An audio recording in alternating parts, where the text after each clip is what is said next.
Hello everyone, welcome to my channel. Market में मिलने वाली रसमलाई से बेहतर रसमलाई की रेसिपी आज मैं आप सभी के साथ शेयर कर रही हूँ। बहुत ही आसान तरीके से मैं ये रेसिपी बनाऊँगी। उम्मीद है आप सभी को यह पसंद आएगा। तो चलिए शुरू करते हैं। छेना बनाने के लिए सबसे पहले हमें 2 लीटर फ्रेश काऊ मिल्क को गर्म करना है। जब दूध उबल जाए तो इसमें 1 बड़ा चम्मच विनेगर और 2 से 3 बड़े चम्मच पानी मिक्स करके धीरे धीरे दूध में डालना है। विनेगर डालते ही दूध फटना शुरू हो जाएगा।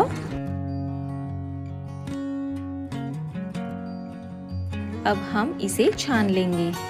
छानने के लिए एक बड़े बोल पर छन्नी रखेंगे और उस पर क्लीन कॉटन का कपड़ा डाल देंगे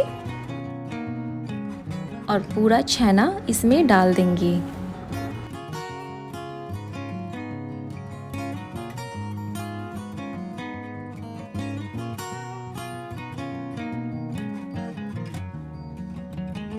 इस तरह से छेना में से पानी को अलग कर लेंगे। इसके बाद छेना को 2 से 3 बार साफ पानी से क्लीन कर लेंगे ताकि विनेगर का कोई भी फ्लेवर या स्मेल हो तो वो निकल जाए।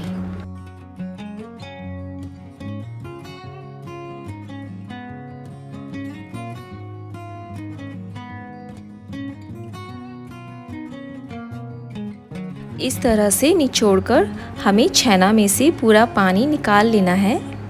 छेना को इस तरह से छन्नी पर रखेंगे, उस पर एक प्लेट रखेंगे और कोई भारी चीज़ उस प्लेट पर रख देंगे ताकि छेना में से पूरी तरह से पानी निकल जाए और 2 से 3 घंटों के लिए इसे इसी तरह से छोड़ देंगे।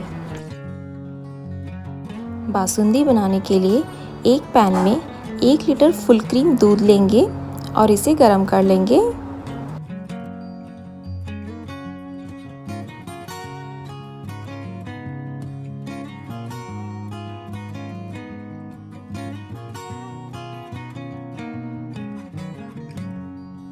दूध गर्म होने पर 1 और आधा कप चीनी, आधी छोटी चम्मच इलायची पाउडर, आधा छोटा चम्मच केसर और कुछ ड्राई फ्रूट्स डालकर मीडियम फ्लेम पर 10 से 15 मिनट तक उबाल लेंगे।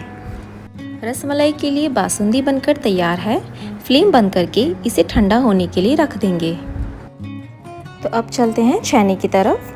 छेने को 2 घंटे हो चुके हैं। रसमलाई के लिए परफेक्ट छेना बन चुका है। अब छेने को हमें 10 मिनट के लिए मथना है। छेने को तब तक हाथों से मस लेंगे जब तक कि छेना एकदम स्मूथ नहीं हो जाता।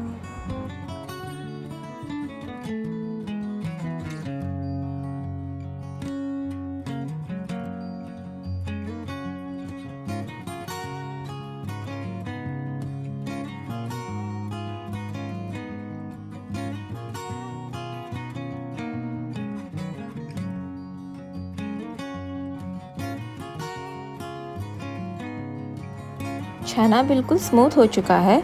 अब एक बर्तन में लगभग 1 लीटर पानी डालेंगे। 1 और आधा कप चीनी डालकर पानी को बॉईल कर लेंगे। जब तक पानी बॉईल होता है तब तक हम छेने के गोले तैयार कर लेते हैं।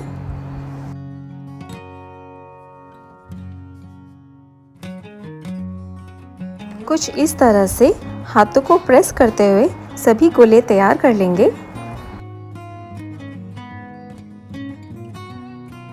पानी उबलना शुरू हो गया है। एक एक करके इसमें गोले डालेंगे। ध्यान रहे पानी का उबाल कम नहीं होना चाहिए। एक गोले डालने के बाद 2 से 3 सेकंड रुककर दूसरा गोला डालिए और इसी तरह से सारे गोले धीरे धीरे करके पानी में डाल दीजिए। सभी गोले डाल दें। फिर 10 मिनट के लिए मीडियम फ्लेम पर ढककर इसे हमें पकाना है। रसगुल्ले तैयार हैं। 5 मिनट ठंडा होने के बाद इस तरह से निचोड़कर रसगुल्लों को बासुंदी में डालेंगे।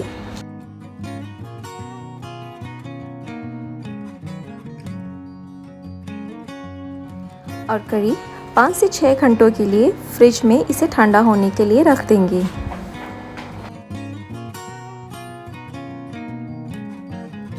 उम्मीद है कि आप सभी को यह रेसिपी पसंद आएगी। पिस्ता स्लाइसेस से गार्निश करके ठंडा ठंडा सर्व कीजिए। मिलते हैं कुछ और इंटरेस्टिंग रेसिपीज़ के साथ। वीडियो को लाइक और चैनल को सब्सक्राइब करना ना भूलें।